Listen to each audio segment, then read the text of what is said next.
Minor Adjustments is dedicated to preventing and reducing crime.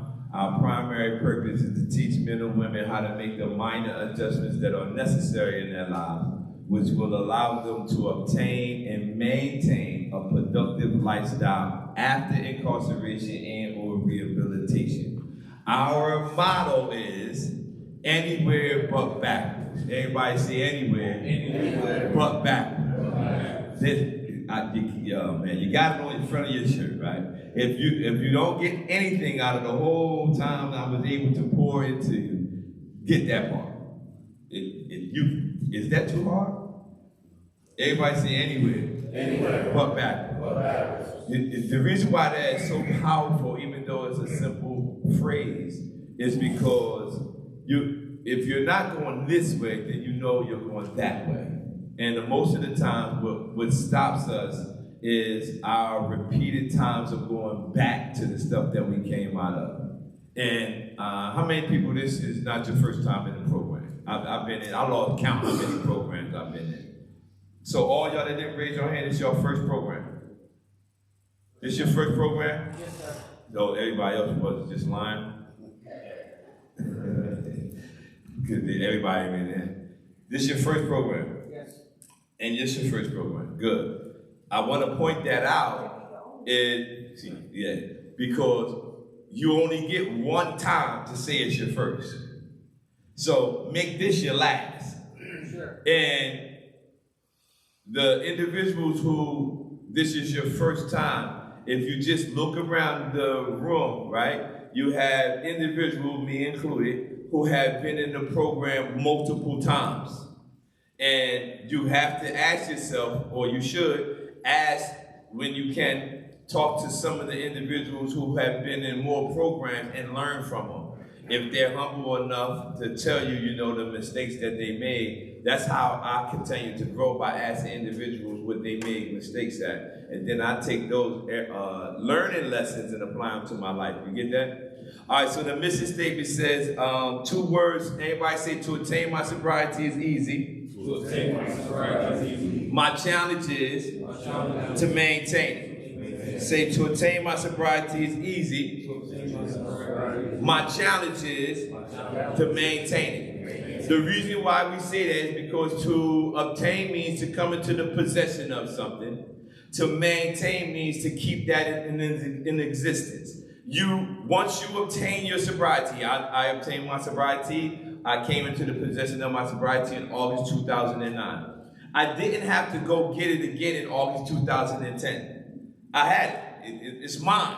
Everybody say it's mine. It's mine. So from this day forward in your life, right? Don't spend no more effort on trying to get yourself. You got it.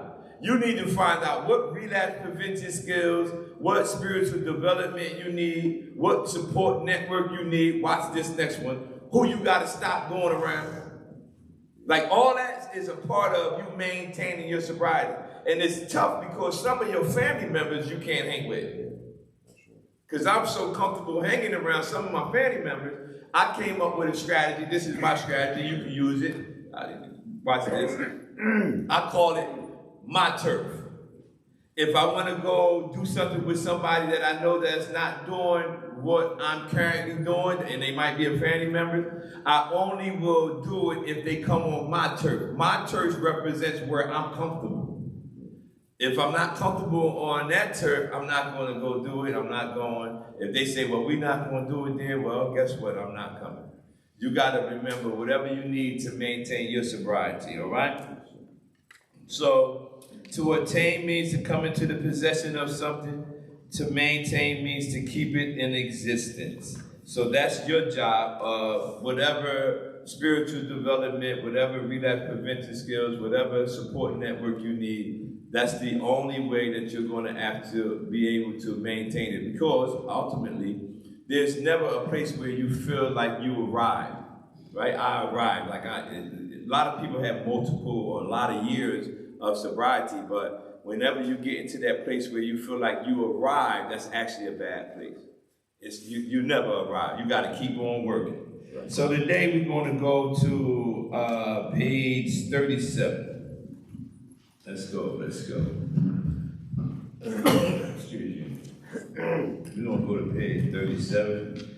And this group, we have expectation for this group is everyone will learn what they need to learn while they're in their development stage. Each group, I want to have the expectation. My expectation is everyone will learn what you need to learn while you're in your development stage. I'll explain it in a moment. Always visualize vertically. Everybody say always. Always. Visualize. Visualize. Vertically. Vertically. Always visualize vertically simply means always look to go higher. Like always look to achieve more. It's always look to do better. I'm never competing with another man, but I'm always competing with the man I see in the mirror. When I look in the mirror, I say, man, I can be better. I can do better with my health. I can be better here. I'm always competing with myself. It's always, everybody says me, versus me. Yeah, I never have another man that I'm going against. It's always, am I the better version of myself? Can I be a better version of myself going forward? And whenever you ask yourself these questions, you know you better than anybody. So when you always visualize it vertically, you're simply trying to be the best version of yourselves. Always live off of your vision, never live off of your sight. Your sight shows you what's now, but your vision shows you what's to come. Unbelief in ourselves is so prevalent that I do not wish to say anything that might be interpreted as excusing it. But for all our being so slow to believe in ourselves, I still think that we sometimes blame ourselves for unbelief when our trouble is nothing more than our inability to do what? Visualize. If you have a willing mind and are truly ready to make some minor adjustments in your life, you will have to learn how to always visualize vertically. So you got to always have some type of vision in your mind. Now, when I was saying that my expectation is everybody will learn what they need to learn in their development stage, normally everybody believes that the caterpillar, when the caterpillar grows up, it goes into the adult butterfly, right? So normally we see the caterpillar turns into the adult butterfly. However, you can look it up, when the caterpillar goes into the cocoon, people don't tell you this, it changes its name. The caterpillar goes into the cocoon, it becomes what's called a pupa. A pupa is P-U-P-A. The pupa is the insect that's in the stage of development. What does that mean? That means that in order for the caterpillar to become the adult butterfly, whatever it needs to develop while it's in the pupa stage, that's what it develops before it becomes the adult butterfly. Now, watch this. The facilities that you are in currently, you are in your development stage. Whatever you need to develop before you leave here, you have to develop it here. It will be too late for you when you get out to try to develop it. That's why I mentioned about rules. You have to remember everything you need to learn while you're in your development stage. So while you're here, you need to be developing a whole lot of different stuff. Remember, we function off of old patterns. But our old patterns we override the old patterns by new information. So all the little programs and things y'all have attached to here, that's the stuff that you have to develop. Everybody has to develop a lot of different areas. Some of us might be good fathers, right?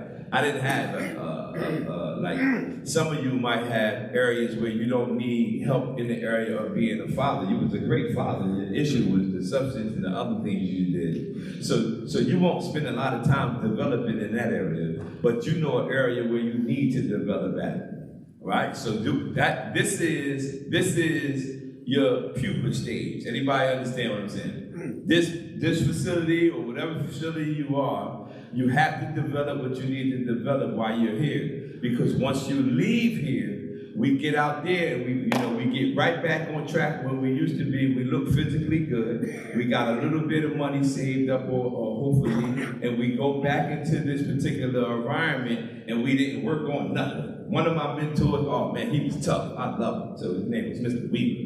I used to come back and forth to the program. Every time I come back, he said, hey, what's up, man? How you doing? I said, yeah. He said, you back again? I said, yeah. He said, man, you the dressed up trash can. I said, whoa. I said, you the counselor, man. You can't talk to me like that. He said, man, if you want to live, I can. And what he was saying was, physically, I will be looking good. I had got some rest. I look good. My skin complexion came back. He said, but you ain't work on nothing. You came to the program over and over, but you didn't work on anything. He said, you just a dressed up trash can. You got to get all that trash taken care of to match up how you look physically.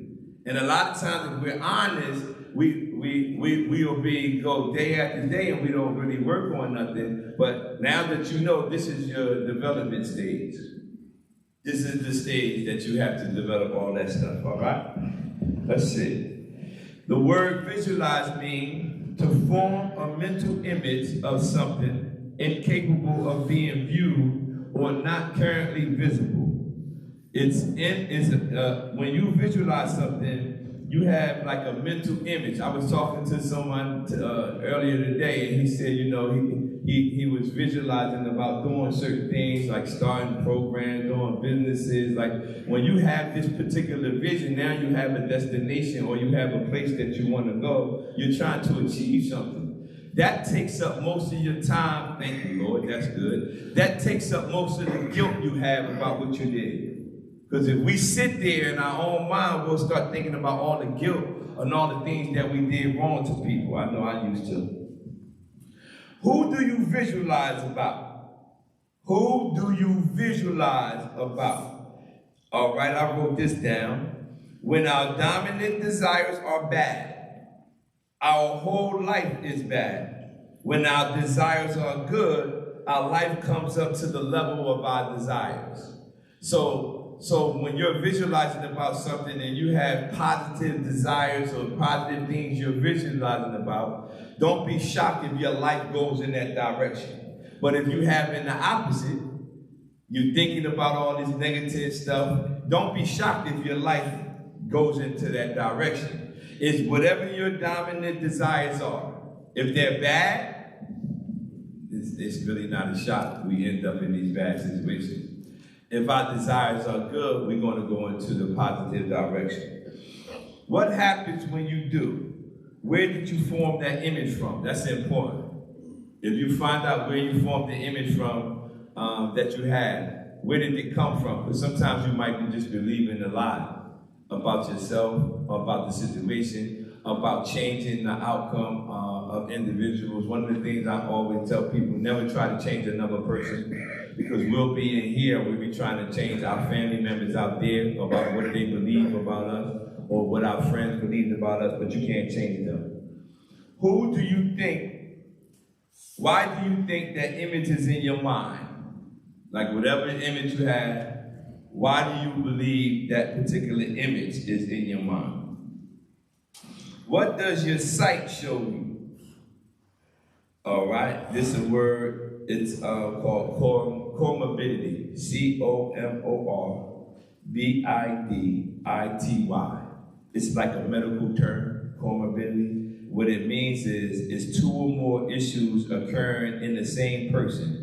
They can occur at the same time, or they can come one after another. And the reason why that's important is because you can have your sight and you can have your vision. Your sight shows you what's now. Your vision shows you what's to come. Let me give you an example. When I was literally actively using crack, right? While I was using crack, that was my sight showed me I was actively using. But I used to tell my wife I won't always be on crack. Now, granted, she used to be like, this guy, huh? Hurry up. So she thinking, I hear what you're saying, but what she's seeing is me actively using. So your sight can happen and your vision can happen at the same time. So even though my sight was showing me what I was currently doing, my vision showed me not ever doing it again. Showing me doing something, helping other men and other women, right? So you got to remember, that's what comorbidity is. is 2 or more issues occurring in the same person, they can occur at the same time. So you can have your sight show you one thing, but your vision shows you another. One of the gentlemen, he was talking about helping people at the veteran facility, right? Now watch this. He's telling me about what his vision is, helping people that's veteran, that's struggling with addiction, right? But his sight showing me he in here right now. But that's okay, because he know his present situation. Y'all remember I said that, right? His present situation is, I'm right here. But my desired destination is to help the veterans who struggling with addiction. So that's a great place to be, because his sight is showing him one thing, but his vision is showing him something totally different. And they're going on at the same time. And this is important, because when you're visualizing vertically, you have to get something. What are you going after? What's your goal? What's your aim? What you're trying to change? And no matter how old you may be or how young you may be or whatever, right? You can still achieve those things that you probably gave up on. Because we all had different dreams and stuff. Nobody had it. I don't know nobody in here who's going to say, I had a dream in 2024, I was going to be in Goldsboro, Salvation Army. And nobody had that as their dream, right? It's a great thing that you're here getting what you need, but you possibly had other things that you believed that you was going to carry out. So what does your vision show you? Your vision is a preview, says Dr. Miles Monroe. He says your vision is a preview of your purpose.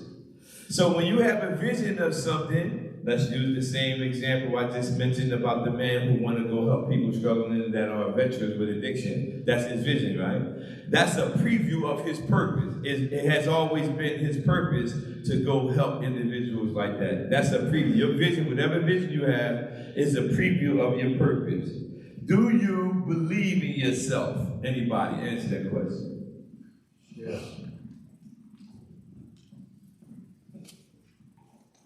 Nobody else? Yes. No. You say yeah? Yeah. You have to, because there's a story, okay, yeah, I got it. There's a story about a kid. He used to always come home after school, and he would be outside trying to dunk the basketball on the court. He out front, running up there, jumping, trying to dunk it. So his father would come home every day, and he would ride past, see his son out there trying to dunk this basketball. And he couldn't never get it. So the father would come in after work, sit down, look out the window, see his son out there, keep trying to dunk this basketball. Day after day, week after week, month after month, year after year, this little guy out there trying to dunk the basketball. And then he came running in the house one day, Dad, get up. Dad's like, man, you don't leave me alone. He said, come on outside, I got it. So his dad said, you got what? He said, I'm dunking the ball now. So his dad just seen he was nowhere near dunking that basketball. So his dad said, man, I'm gonna just go out here and sit. He go out there, sure enough, his son back up, 2-hand dunk, boom! He slammed in the court. So his father went over to the court, and he raised the court back up to the original standard. He put the court back up to the original standard, and he used this opportunity to teach his son a viable lesson. He said, son, never lower the standards of life, achieve it, and then call it success. All you gotta do is just keep believing in yourself. And I said that because this is a lot of times, this is what we do in the field or the area of addiction. Instead of us staying completely away from it, we'll keep lowering the standard to try to call it success. Okay, I don't do heroin and crack no more, I'm gonna just do marijuana and alcohol. We'll lower the standard, but don't lower the standard. You have to learn how to believe in yourself that you can actually achieve it, because one of the fears we have is we don't know what our life is going to be like away from something we have been doing for a long period of time. And it's fearful to believe that you can have a better life than a life that you've been living all those times. So the kid lowered the standard, and his father said, nah. Don't lower the standard. Y'all gotta get to the place where it's keep the standard where it is, because when we focus in on what God called us to do, he's never gonna lower his standard and say, you know what, I'll accept that. Not when he knows what he has placed inside of us. So like my wife said, we'll use that stool or use our purpose for all these things other than what we were created for. And then we'll call it, but no, it's a ladder, it's a weapon, it's this. No. You were created to do something extraordinary. You wasn't created to go back and forth and doing all the things we did. So you gotta, in order for you to do it, you're gonna have to believe in yourself. And once you believe in yourself, you can achieve it. Remember I told you, I didn't finish school till I was 48. I gave up because I didn't believe in myself. I didn't believe I could do it. Then once I did it, I said, oh man, it wasn't even that hard. So let's go, page 39. You will be surprised at how many people don't move forward in life just because of how they see themselves. You have to see yourself free from being in bondage. See yourself from being in bondage.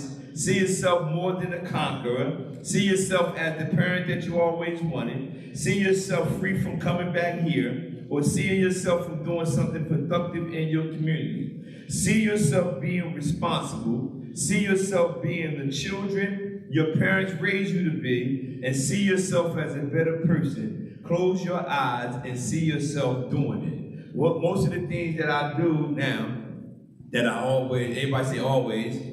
Visualize verbally. So most of the things that I do now, right? I saw myself doing it even though it wasn't manifested at the time I saw it. I just visually, you gotta listen to me, I'm telling y'all, listen. You can visualize yourself doing something, and then when you do it, it's gonna be like you already done it.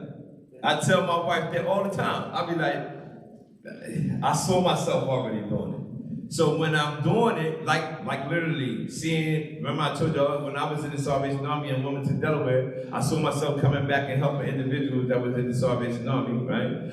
I'm literally walking in what I saw in my vision 15 years ago. And I'm telling you that because whatever you might be meditating on or visualizing on, it can come to fruition if you put it in the work and believe in yourself. So watch this.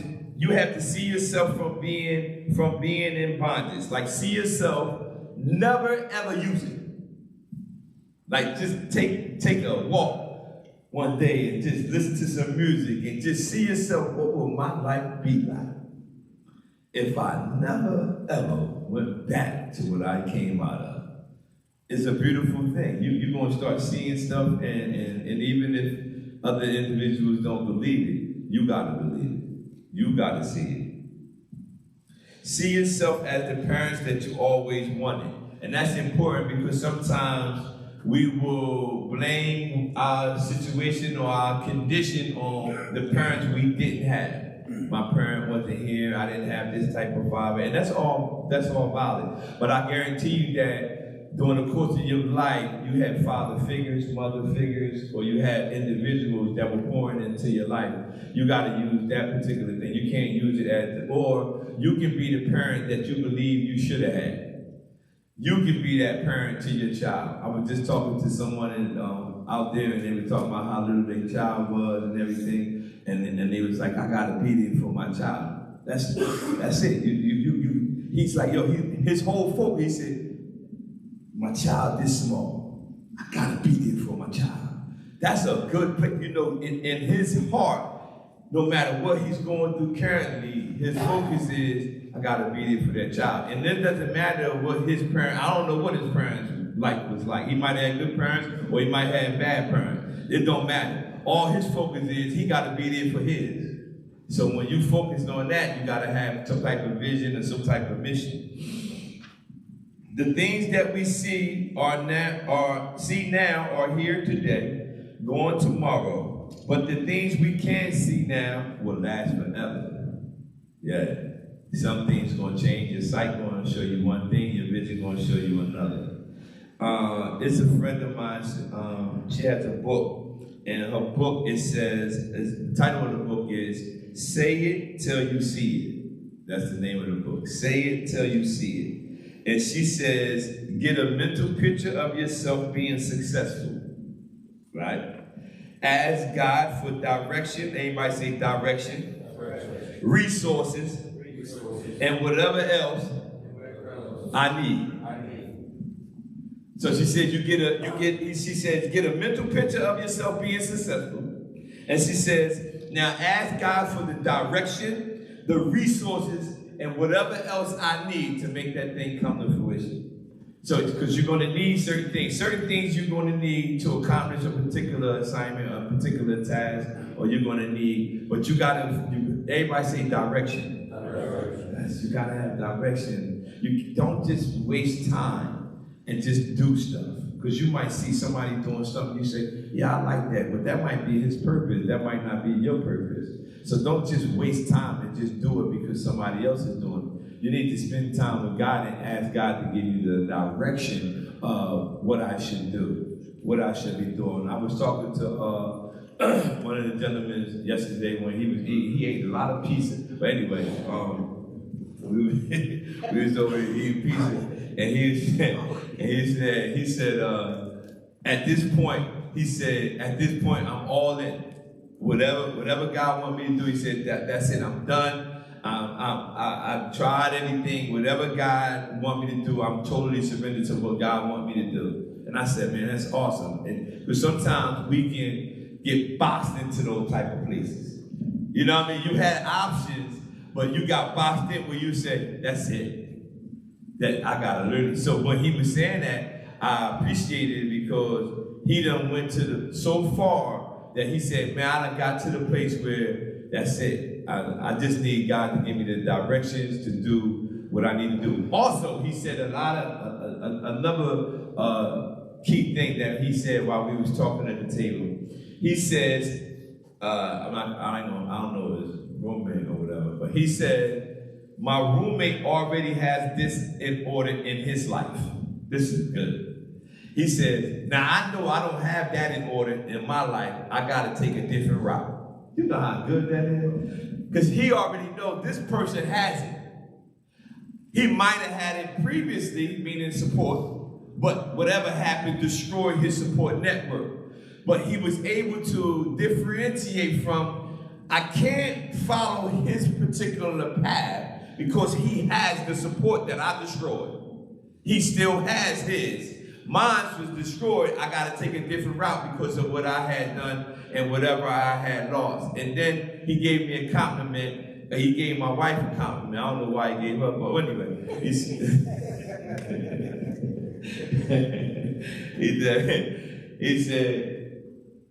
said, she's stuck in there with you. Your wife stuck in there with you. And I had the opportunity to have that, but she got tired. My wife got tired. And he was like, yo, that's good, man. Your wife stuck in there with you. And I said, yeah, I know that's a blessing. And he said, yeah, because I know it. I had it. And she just got wore out. And saying that, I know all of y'all might experience situations where you might have had a situation where you know now, right? That was a cherishable moment. Just don't beat yourself up as too much to stop you from continuing to go forward. Y'all got that? Because we destroyed some stuff, right? But we can't let those. One of my first book is titled "Pushed Out the Crack House into God's House," right? But the subtitle is how to allow your past to push you into your destiny, right? And I'm saying that is because even though your present situation or the situation you went through is a real situation that caused pain or caused you to feel some type of guilt, allow that to push you instead of holding you. You get what I'm saying? You got to have always visualize first. Don't let it cripple you. That's a good word. Don't let it cripple you. Instead, use it to propel you forward. Everybody say anywhere. But back. All right. The thought for the day on page 40. It says, visualize this thing that you want to see. Feel it, believe in it, make your mental blueprint, and begin to do what? Build. Everybody say, I'm building. Yeah, you got to make a mental blueprint. All y'all y'all that's not sleeping here, and all y'all, you gotta build. You're gonna have to build. Right? Don't forget, listen to me. I'm talking to the people who pay attention. Listen to me. This is your development stage, right? Because look, I grew to this point. This is where I grew up with my relationship with God. Everybody that's attentive to you, Mr. Michael Mickey Williams Jr., this is God talking to me. That's the one I sent you for. I didn't send you for the sleeper. That's right. That's right. Because the sleeper, somebody else coming for that person. It ain't me. I'm simply going to pour into the people who is attentive, right? Because once I leave here, I'm going to get another group of 45 people, and I got to keep moving, and my wife and we're going to go to another place, and we're going to get whoever we can, and prayerfully, when I see you on TV somewhere, I could be saying, I remember that brother, I remember him, yeah. So, we got to pay attention. Remember, everybody say always, visualize vertically. I don't even know who book this is. Somebody left this book, but I'm keeping it. But anyway, as long as you keep staring and staring at the obvious, you will never be able to see the forest for the trees. Therefore, it is so important to always live off your vision and never live off your sight. Your sight shows you what's now, but your vision shows you what's to come. Right now, your sight shows you your current situation. Somebody say, my current situation. Yeah. And that's what your current situation is. And it's true. But your vision shows you where you could be. That's also true. You get what I'm saying? Your current situation, we are here. Right? That's true. This is not magic. But you can have a vision of what you're trying to do, and that's also true. You got both going on at the same time. My current situation, we might be going through, we ain't here, again, I cannot lie. When I was actively using, sleep was overrated, right? But then when I come into the program now, I'm so tired. Why we gotta go to the warehouse? Why we gotta do this? All that stuff goes on but watch this. I spot that enemy miles away, and I'm alerting you to that same enemy. That monster is playing on you, getting so complacent in here so it can get you out there. So I gotta get you so complacent in here. Don't work on nothing. Don't listen to that. Please don't listen to that man up there. Please don't. Ain't you tired? It's trying to get you to get that monster. It knows it want to use the same thing. So when you go back out there, be like, yeah, I got it. And that's how it works. It never fails. Don't waste time on small dreams. Dream big. There's nothing wrong with small dreams.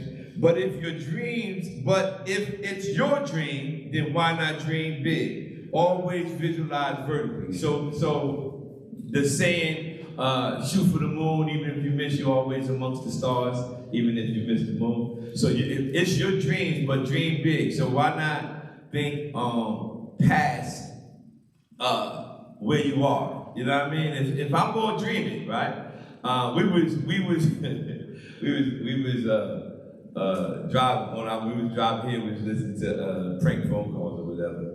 And the guy said, hey man, it was a prank phone call, nephew Tommy, and he called the guy and told him, hey man, every time I go to sleep, man, I'm having a dream, your wife in my dream. Right? So the guy said, what man? What are you talking about, man? He said, man, I don't know, man, I'm just calling to tell you, yo, every time I'm dreaming, your wife in your dream. He said, man, stop dreaming about my wife, right? So he said, so what you want me to do? When I go to sleep, I'm dreaming and she's in my dream. You want me to wake up? How you gonna make me stop dreaming? But look, it's your dream, right? Whatever you dream, dream. If you're gonna dream big, right? You might as well dream the biggest dream, even if you don't achieve it. Why not? It's my dream. I dream big all the time. I dream big and I speak about what I dream. I tell people about big things that I want to do because it's mine. Why not? I dream big. There's no need for me to dream small. I dream small, there's nothing wrong with a small dream, but since it's my dream, why not? I'll be on the beach somewhere. I dreamt about, we like to have movies. We like to watch movies or go to the movies. So when we first got our house, I always, because a lot of times when you back and forth from prison, people associate the gym with jail. Like a jail, you do gym when you go to jail. Then you come home from jail, you don't do gym.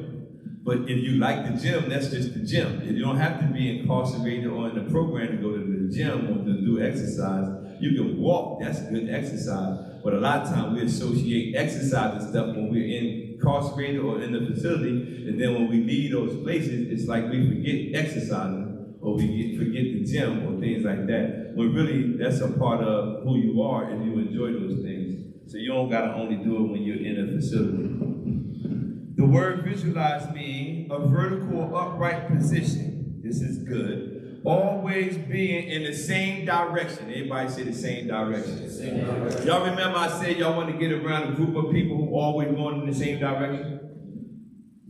You remember that? You had, this is very, again, it's not about you telling that man, I'm not trying to punk you, bully you. I just need people in my circle. Now, you might eventually come in this circle later. But right now, we are trying to go into the same direction, and you're not in that path right now. You might be later. So everybody, when I was in the program, everybody in my group, we were talking about the same thing. We were trying to head in the same direction. We was trying to do something different. We didn't know everything how we was going to do it, but our conversation was always a positive. Yo, we trying to, get our relationship with God together. We trying to get our marriage restored. We trying to get our family. We thinking about our grandkids. We didn't have all that in our group, and then you have one person over here thinking about how they can get the person to come on visit and bring the drugs. Y'all know what I'm talking about, right? Like you got one person talking about that, and you got the other person talking about this.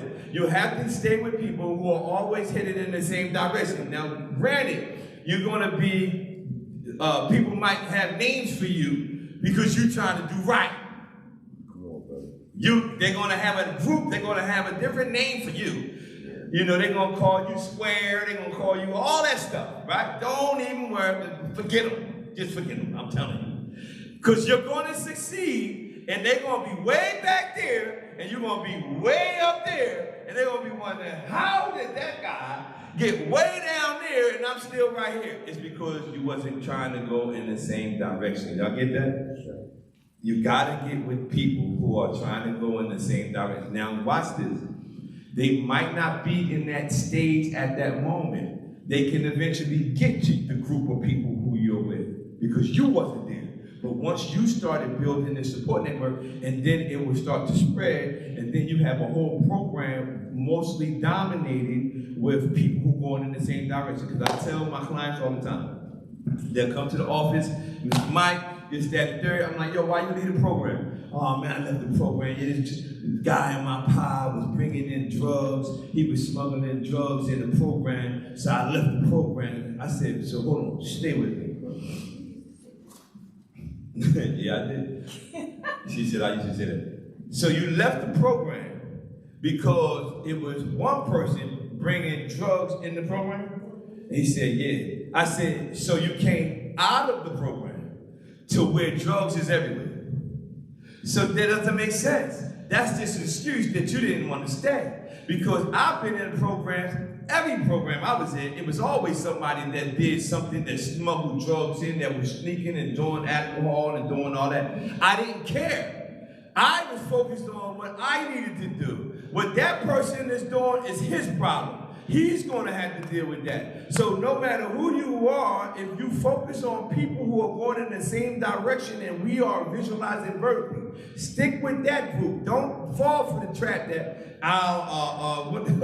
one of my coworkers, his clients, he went to the program, he came home. It's like one of the jokes at my job now. The person came home and said, I left the program. We said, why you leave the program? He says, because the tools ain't working. I said, what? I said, yo, you supposed to work the tools, man. He said, I left because the tools don't work. I said, no, man. The program can use the tools. You use and work the tools. You can't. He said the tools ain't working. I said, oh my God, that's a good one. We have to use what, everybody say, information plus application equals destination. Whatever I give pour out whatever somebody, not just me, any teachers, any program you get, whatever information you receive, it's your job to apply it. It's your job to apply it so that we'll know if you're applying it by the destination that you're getting. I tell my clients all the time, I guarantee you, if you use my strategy, I guarantee you'll never go back to drugs. But this is the key. Don't come back to me with a route you took I didn't tell you to take.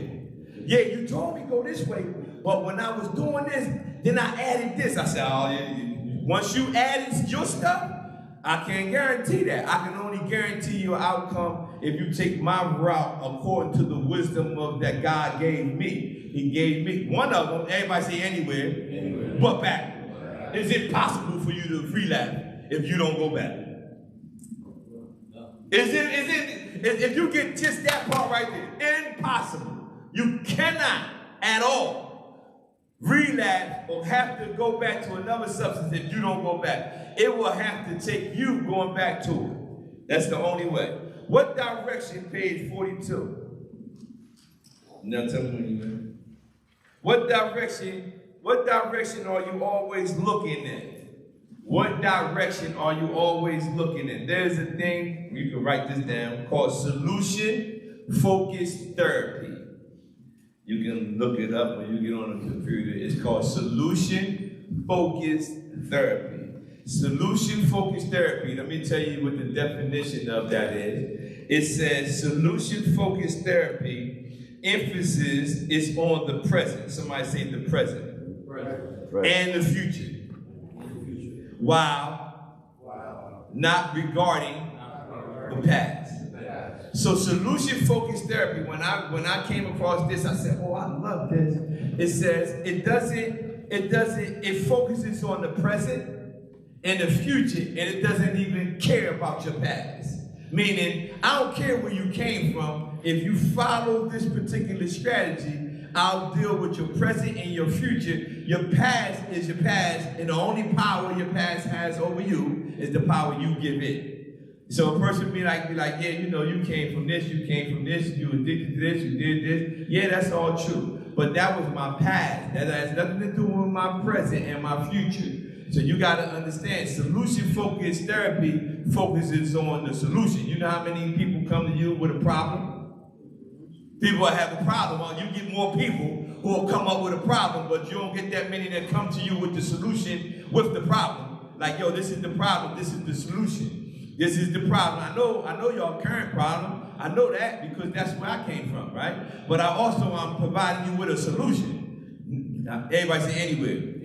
But I'm gonna make that thing, I'm gonna make anywhere so backwards in your head so much. As soon as you think about doing something, anywhere but backwards, you're gonna have your kids saying, listen, you got it. You get that part, right? The part, that's why when I see individuals that I have already had the opportunity to pour into, and I see that they had to do something over, right? I already know in order for them to have to do over, they automatically disregarded anywhere but what? You cannot do something over if you didn't go back. Because if you stayed going forward, you would have been so far gone. But we got to find out. Remember, everybody said get down to the core. So the blessing is the opportunity to start over. That's one. Because some people ain't even getting that. They gone. That's right. So that you want to cherish. That's number one is that you got your mind to be able to start over. That's so good. Now you need to get down to the core why you went back. Because you keep going back. What is it that's so impressive about that past lifestyle that you're willing to take the chance of going back? Everybody say I have to eliminate the option. Now this is what I mean. Listen to me. If this was a table and this represents drugs, or of all the options I have, this is one of them. I could go back using drugs, and this represents another option. I can call and get some support from a brother or a man or a woman, right? Or call somebody. And then you have something else, and this represents another option, right? You got all these options on the table in regards to addiction. The option, watch this, of substance use, going back to drugs for Mr. Michael Mickey Williams Jr., this option has been eliminated. It's not even an option. Like, y'all get what I'm saying? You have to eliminate that option. Like, the reason why you keep possibly going back to it is because it's still what? Come on. It's still an option. It's on the table for you. But for me, in my life, I tell the Lord, I said, I'd rather go home and be with my Lord. You have to, but that's not something I can do for you. You have to eliminate the option. Meaning, no matter if I got a job, I lose my relationship with my spouse, or my children don't want to accept me, whatever is going on in your life, because you're not going to have, I don't know who told you this, but when you get some recovery, sobriety time, people are not going to roll out this red carpet for you, right? You have to eliminate the option that I don't know what I'm going to do, but going back is not one of them. It has to be, this is something that nobody, no man, no woman can put in you. This is something that you have to have. Everybody say, I'm eliminating the option. Come on, man. Give yourself a round of applause. Come on, man. I'm eliminating that option. Well, get to the place where I'll be like, okay, what else I can do? What else I can do? I like coming in and what's your name? Delano. I like coming in. Delano, go right here and pray. You know why? That's his option. That's right. He's like, yo, I don't know what other option he got, but he's like, I got one. That's right. I know one option I got. I'm going, right? Right. So it's because you got to have an option. Once you eliminate the option of going back, I don't have that. I tell my friends all the time, they say, yo, you don't never think about it. I said, think about it. What's that? I said, are you kidding me? No, I don't ever think about that. No, what that? You have to have that has to be an option on the table. It's still something that you can resort to. But once you eliminate it, you have to. I was talking to a gentleman yesterday or Friday and Thursday, and I was in the store, and he was at like a supermarket shopping, and it was so awesome because he came up to me. He said, hey, Mike. I was like, what's up? He said, yo, man, I got to that place where I eliminated the option. I said, that's good. Like, he a recovery coach now. He work at a drug rehab. I said, man, yo, what's going on? He said, man, I eliminated the option, man. I'm a drug coach now. I work at a drug rehab now. I said, man, that's what's up. But once you eliminate that option, everything else that you have on the table, then you go to it. Like building your spiritual foundation with the Lord and Savior that you believe. You want to do that. You got people you can reach out to, your support network. You need a group of people that you, sometimes, if you not having a good day, sometimes you might can connect with somebody that's going in the same, everybody say the same direction. You connect with somebody that's going in the same direction. Watch this. And you might not be having a good day, right? You don't have the option of using, you eliminated it. And you might not be having a good day, but you connect with somebody say the same direction. When I talked to them on the phone, they didn't talk to me about what I was thinking about. They talked to me about a football game. But you know why that was good? It's because it got me from thinking about whatever I was having going on in my head. They talking about there, yeah, man, we chipped the Cowboys up, you know, we talking about the Eagles. But what happened, we don't realize how powerful it is to just talk to somebody. One other thing, I used to think that I couldn't tell somebody that I was having these thoughts in my head, right? But everybody say I gotta tell them. I gotta tell them. I used to be like, I can't tell my wife I'm thinking this thought, or I feel like this. I'm like, man, I can't tell her. I'm gonna feel like weak. I'm gonna feel like, you know, I'm weak. I'm telling her that I'm thinking, you know. And then one day I had took some medication. When my wife was at work, I had took this medication, and the medication made me feel like how From the doctor. From the doctor. I took the medication. It was prescribed. I took the medication that was prescribed. But the feeling the medication gave me was when I used to get high, right? So I'm home and I'm like, yo, this not good. So I outgrew keeping it in my head. So I called her, I said, listen, the medicine that I took, this, that, and the third, is making me feel like this, how I used to, feel when I was in the streets. So when she came home, this chick threw out every medication. When she came home, she was like, see, I said, not that medication. She said, man, all that medication. But look, watch this. This is the thing. I told her what I was feeling, what I was thinking, right? Well, the monster, I call the addiction, the monster wants you to do is keep it to yourself. Don't tell nobody about what you're thinking that makes you think you can't tell them that you're a man. And then what we do is keep it to ourselves and never tell nobody. Where does your vision say you should be? Where does your vision say you should be? Why won't you look higher than here? The man, let's see. No, let me go back. Where does your vision say you should be? All right, you have the thermostat and you have the thermometer. The thermostat actually sets the temperature. The thermometer reflects the temperature that has been set. And the reason why that's important is when you're in a group of individuals, right, you want to make sure you set the temperature of what's going on. You get it? Because a lot of times if you're in a group of people and you're going with the conversation, right? It can be a bad conversation about negativity, but that's reflecting what's said. You come into the circle, you change it. I'm going to change this conversation. We ain't going to talk about how bad the salvation is, how bad this counselor is, right?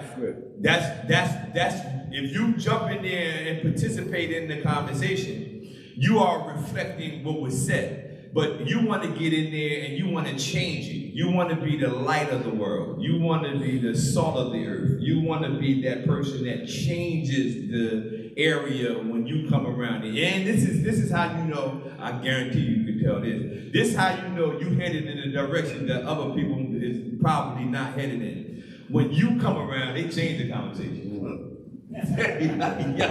Yo, he ain't trying to hear all this.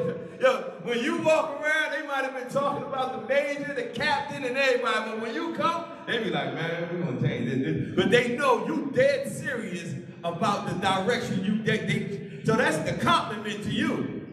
That's a compliment that I be in certain circles and I don't be running off at the mouth. I don't curse at all, but I don't be like running around cursing anything. And I remember coming around certain groups in areas and everything like that. And when you come around, they be like, oh, no, he don't need. They change because of your presence. That's how you know that. I think somebody over here has said something. How do I let them know that I'm different? Like, you right? When you come around and you live in a certain type of way, you're going to change that atmosphere. You're going to, everybody say, I'm going to set the temperature. We're going to find out. I'm not going to reflect what y'all saying. When I come in the atmosphere, I'm going to set the temperature. So when I come around, I'm going to be like, you cold? You need me to heat it up around here? What? How you feeling? You need a sweat hood or something? A blanket? Because I control the temperature around here, right? You got to set that atmosphere. And it's good because a lot of times when you do that, you're going to have, when you leave here, you're going to have different families, events. You're going to go to events where people be drinking and doing all that stuff like that. You got to set that, because you're going to have, thank you, Lord, you're going to have people ask you why you don't drink. You don't do drugs, you can have a little bit of, you can drink this and drink that. I remember we was talking about a person and their family member was taking him, they were going out and they were all drinking, right? But his issue was drinking, right? But y'all taking him around where he struggled, even though he's not currently doing it, y'all doing it all around him is not actually helping him at all. So you gotta know how to set that particular temperature. You're gonna have to remove yourself. I know you love your family, but They don't understand all the stuff you go. They don't mean wrong. Y'all get that right? They don't really mean too much harm, but they don't really understand that you're not, thank you, Lord, you're not a person that so-called can function. They probably like, man, I only drink on Saturday. Why you don't just do that? Well, I ain't you. I once this car started, I run into the gas. I burn out the gas. God forbid it's electric now. We be stealing the electric in there. We plugging up our car at somebody else's thing. Well, let's look at, do you have any dreams or desires? No, you don't. Do you waste time on small dreams? Bottom of 42. What's blocking you from looking vertical or in the same direction? Anybody? What's blocking you from going in the same, looking in the same direction? Somebody want to answer that? Going backwards.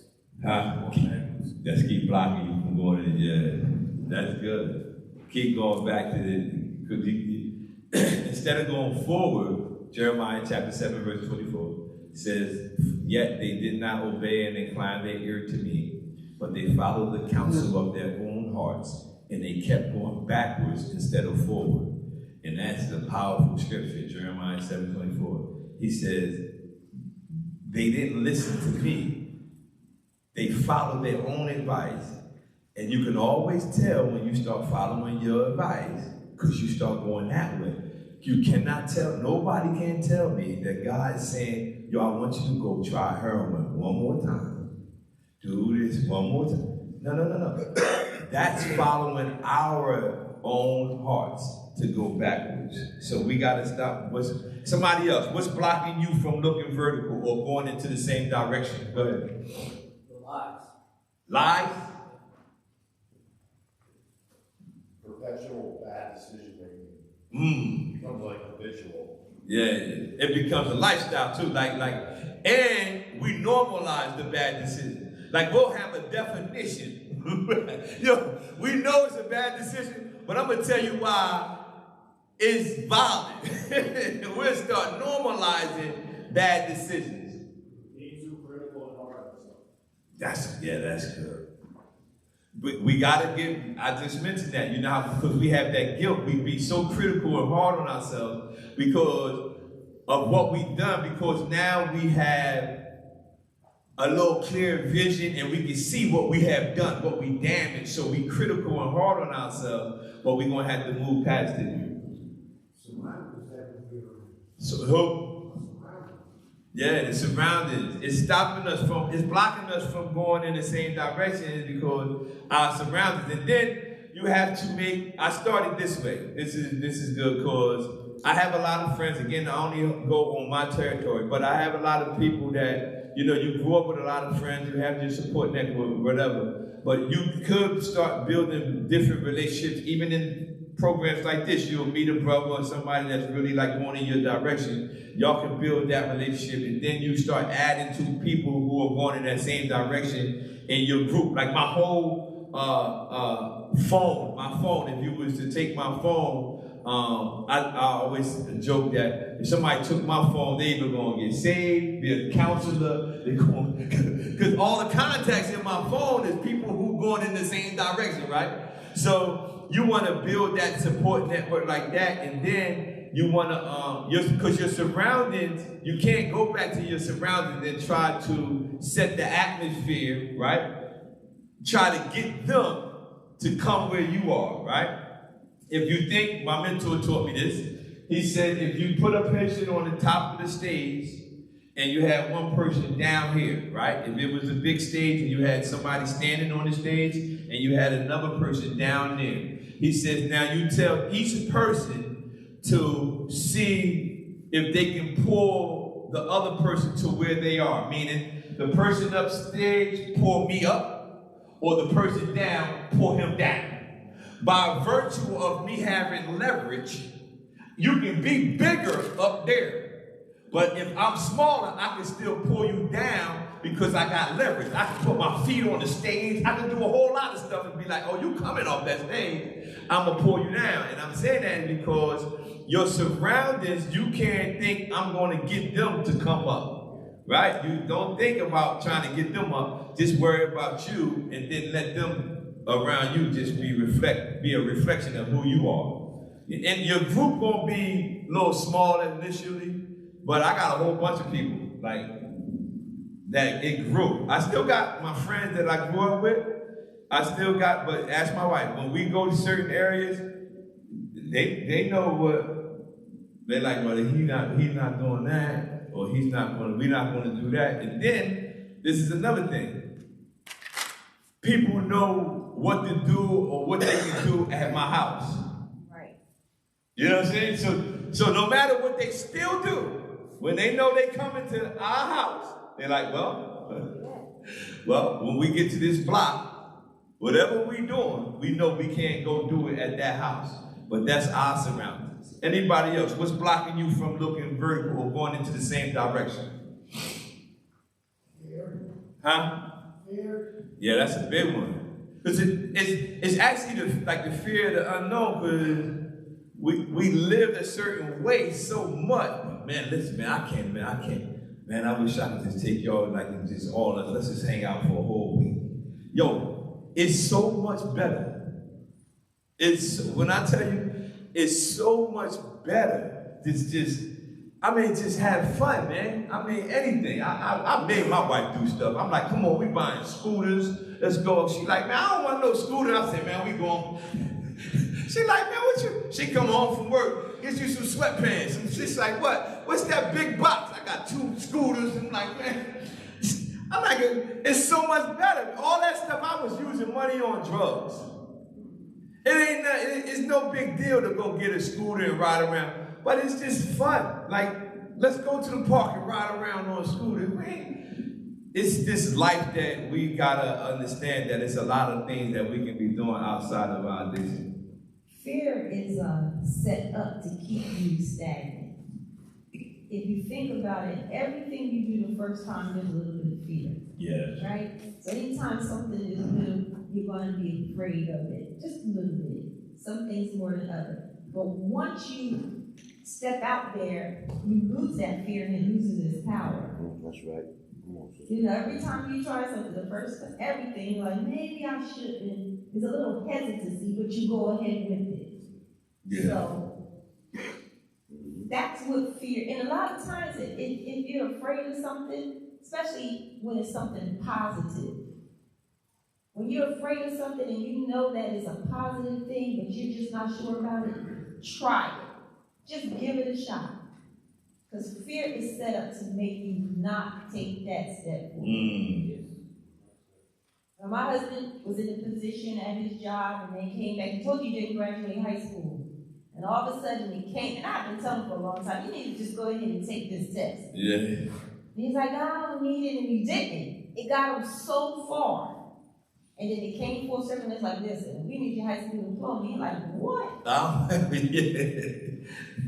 Now, he could have been so afraid to not take the test. He just had to take the test. Worst thing that happened, he failed, he take it again, right?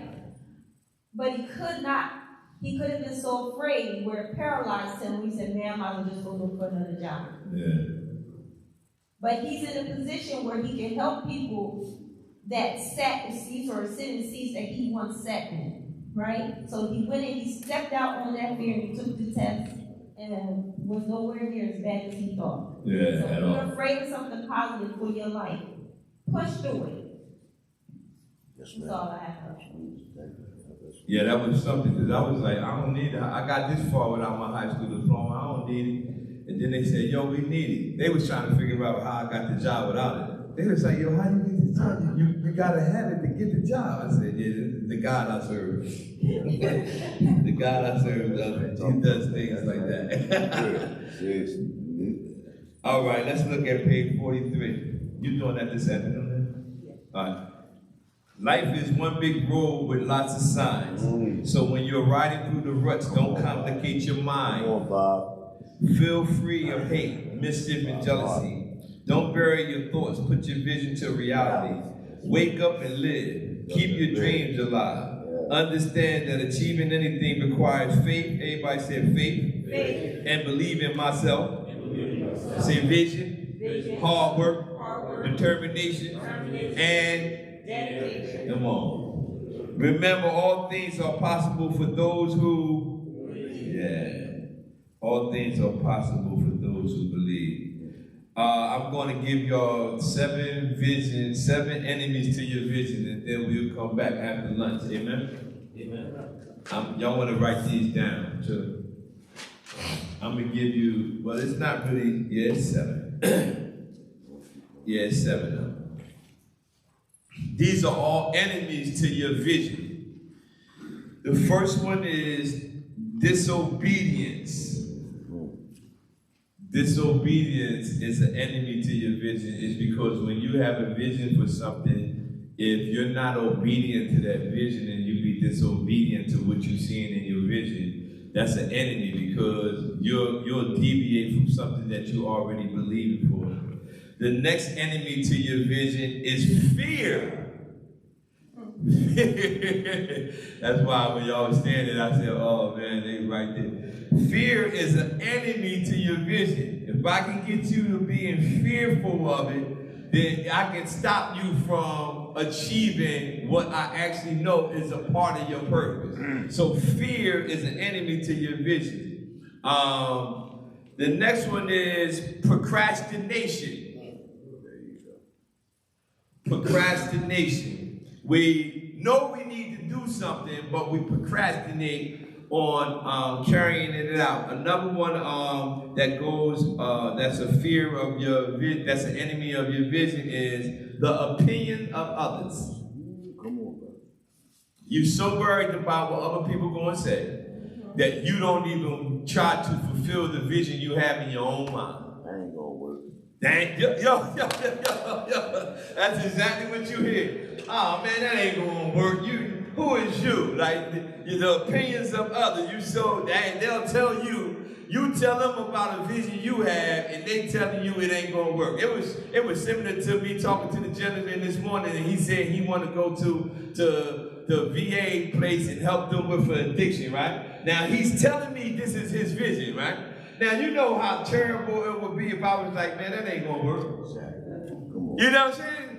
But if he was a person who was caring about the opinions of others, that's why I say the opinions of others is an enemy to your vision. Because if you don't, now